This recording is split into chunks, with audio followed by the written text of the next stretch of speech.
the Gates organization to get competitive cooperation working inside of the vaccine industry the way that it was working inside of the tech industry. So that's kind of, Gavi was formed, I think, around 2005, 6, somewhere in that area, and then became the main player in the decade of vaccines between 2010 and 2020. And so, you know, Gates has sort of painted himself out to be this great philanthropist saving the world with all these vaccines.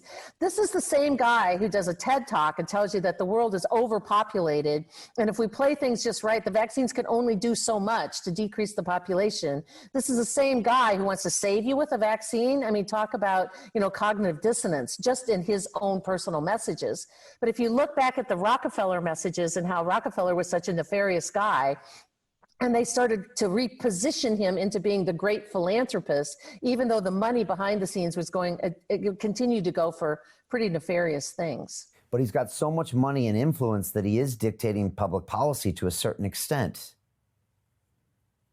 More than a certain extent, he's actually doing it. I mean, there was just a meeting, I think last week or maybe the week before, with 400 leaders here in the U.S. that were mayors of major cities and governors, and the meeting was held by Gates. What gives, you know, how does he get that platform?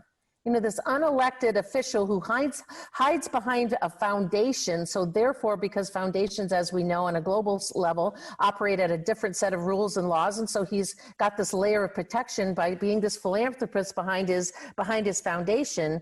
Because the question I've often asked, Brian, and I don't know the answer to this, but it's like, but people like George Soros and Bill Gates and some of the other cast of characters, knowing what we do know about them and knowing that there's a whole bunch more that we don't know in the general public, why can't they just be picked up and put in jail?